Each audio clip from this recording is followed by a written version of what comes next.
High, আমার নাম সুজাতা। আজকে আমি আপনাদের আমার সাথে ঘটে যাওয়া একটা ভৌতিক অভিজ্ঞতার কথা জানাতে চাই। সালটা ছিল 2020। আমি সবে উচ্চ মাধ্যমিক পাশ করেছি আর বিয়ে পড়ার জন্য একটা নতুন কলেজে ভর্তি হয়েছি। আর আমি বিয়ে কমপ্লিট না করা পর্যন্ত এই কলেজের হোস্টেলেই থাকবো। আমি হাঁটতে হাঁটতে আমাদের হোস্টেলের ওয়ার্ডেনের কাছে গেলাম। এখন থেকে আমি হোস্টেলেই থাকবো। হোস্টেলের ওয়ার্ডেন আমাকে একটা পেপার দিয়ে সেখানে সাইন করতে বলল আর আমাকে হোস্টেলের সমস্ত রুলগুলো ভালোভাবে বুঝিয়ে দিল। এরপর ওয়ার্ডেন আমাকে আমার রুম দেখাতে নিয়ে গেল। আমার রুমটা ছিল দোতলায়। আমাদের ওয়ার্ডেন আমাকে বলল, সুজাতা, তোমাকে এখানে একাই থাকতে হবে যতদিন না এখানে নতুন স্টুডেন্ট আসছে। ততদিন আশা করছি তোমার কোনো অসুবিধা হবে না। এরপর ওয়ার্ডেন আমাকে আরেকবার হোস্টেলের সমস্ত রুলগুলো ভালোভাবে বুঝিয়ে দিয়ে সেখান থেকে চলে গেল। ওয়ার্ডেন যাওয়ার পরে আমি আমার জিনিসপত্র নিয়ে আমার রুমে যাচ্ছিলামই, ঠিক এমন সময় আমাকে কে যেন পেছন থেকে ডাকলো। আমি তাকিয়ে দেখলাম সেটা আমার রুমের পাশে 6 নম্বরের একটা মেয়ে। সে আমার দিকে তাকিয়ে আমাকে ডাকলো। আমার মেয়েটাকে দেখে বেশ ভালোই লাগলো। মনে হচ্ছিল মেয়েটা ভালোই মিশুকে হবে, তাই আমি তার সাথে গিয়ে হাত মেলালাম। হাই, আমার নাম রূপা। তোমার আমাদের কলেজটা কেমন লাগলো? আশা করছি তোমার এখানে খুব ভালোই লাগবে, কোনো অসুবিধা হবে না। আমার কলেজটা তো খুবই ভালো লেগেছে, কিন্তু মজা করতে পারবো কিনা সেটা বলতে পারছি না। আমাদের ওয়ার্ডেন হয়তো আমাদের মজা করতে দেবে না।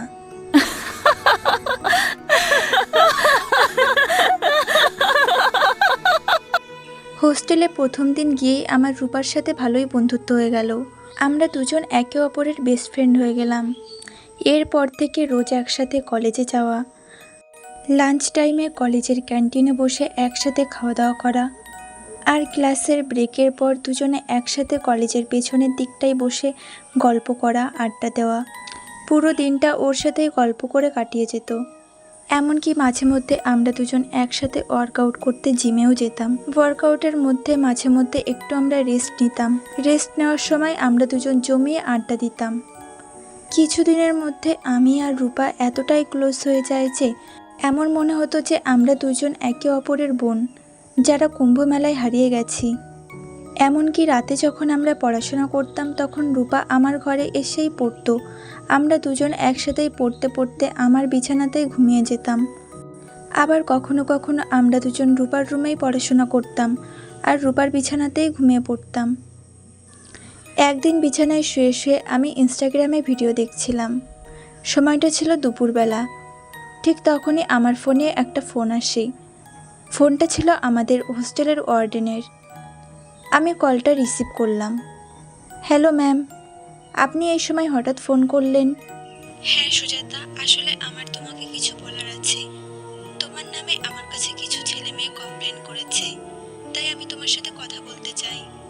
ওয়ার্ডেনের এমন কথা শুনে আমি মনে মনে ভাবতে লাগলাম, আমি তো খুবই সাধারণ একটা মেয়ে, আমার নামে ম্যামের কাছে কে কমপ্লেন করতে পারে? তাই আমি ম্যামকে বললাম, ম্যাম কিন্তু আমি কি করেছি, আমার নামে কে কমপ্লেন করতে পারে? সুজাতা, আমি তোমাকে সেটা ফোনে বলতে পারবো না, তাই তোমাকে আমার সাথে এসে দেখা করতে হবে। ঠিক আছে ম্যাম, আপনি 2 মিনিট দাঁড়ান, আমি এখনই আপনার সাথে দেখা করতে আসছি। এরই পর আমি ফোনটা রেখে ম্যামের সাথে দেখা করতে যাচ্ছিলাম। কিন্তু ম্যামের সাথে দেখা করার আগে আমার মনে হলো রূপাকে গিয়ে আমার ডেকে নেওয়া উচিত, তাই আমি আস্তে আস্তে রূপার রুমের দিকে গেলাম। আরে রূপা, ম্যামের কাছে আমার নামে কে যেন নালিশ করেছে, তাই আমার ম্যামের সাথে দেখা করতে হবে এখনই। তুই একটু আমার সাথে চল না প্লিজ। সরি সুজাতা, আমি তোর সাথে যেতে চাই, কিন্তু আমার একটা প্রজেক্ট করতে হবে আর সেটা কালকেই আমাকে জমা করতে হবে, তাই আমি যেতে পারছি না। তুই যা, আর ম্যাম কি বলে আমাকে এসে কিন্তু জানাস। আচ্ছা ঠিক আছে রূপা, তুই তোর প্রজেক্টটা কমপ্লিট কর, আমি ম্যামের সাথে গিয়ে কথা বলে আসছি। আর ম্যাম কি বলে সেটা আমি তোকে অবশ্যই জানাবো।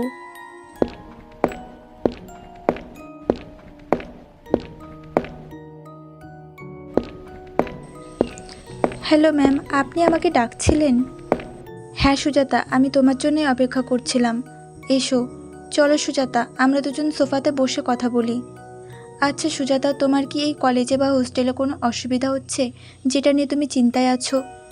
না ম্যাম, আমার তো কোনোই অসুবিধা হচ্ছে না, কিন্তু আমি বুঝতে পারছি না তারা কারা যারা আপনার কাছে আমার নামে নালিশ করেছে। সরি সুজাতা, আমি তো তাদের নাম বলতে পারবো না যারা তোমার নামে নালিশ করেছে, কিন্তু আমি এটা বলছি যে তারা তোমার নামে কি বলেছে। আমার কাছে অনেকে এসে কমপ্লেন করেছে যে তুমি সবসময় একা থাকো, তুমি কারোর সাথে মেশোও না, কথাও বলো না, তুমি সবসময় একা একাই কথা বলো। আচ্ছা সুজাতা, তোমার কি সত্যি সত্যি এমন কোনো মানসিক রোগ আছে বা এমন কোনো মানসিক চিন্তা যা তুমি কাউকে বলতে পারছো না? না ম্যাম, আমার তো এরকম কোনো সমস্যা নেই। আমি মানছি যে আমি কারোর সাথে তেমন বেশি একটা কথা বলি না, কিন্তু আমারও একটা ফ্রেন্ড আছে যে আমার পাশের রুমেই থাকে। আমি তো সবসময় ওর সাথেই ঘুরি, ওর সাথেই কথা বলি। ও ওপরে আমার রুমের পাশেই থাকে, রুম নাম্বার 6। ও আমার খুব ভালো বন্ধু। আমাদের ওয়ার্ডেন আমার কথা শুনে কিছুক্ষণ ধরে আমার দিকে তাকিয়ে থাকলো, তারপর আমাকে বলল, সুজাতা, হয়তো সত্যি তোমার মাথায় কোনো প্রবলেম আছে। তুমি এসব কি বলছো? তোমার পাশের রুমে তো কেউই থাকে না। না ম্যাম, আমার পাশের রুমে থাকে একজন, ওর নাম রূপা। আপনার যদি আমার কথায় বিশ্বাস না হয় তাহলে আপনি আমার সাথে ওপরে চলুন। এরপর আমি ওয়ার্ডেনকে নিয়ে দোতলায় আসি, রূপার সাথে দেখা করাতে রুম নাম্বার 6।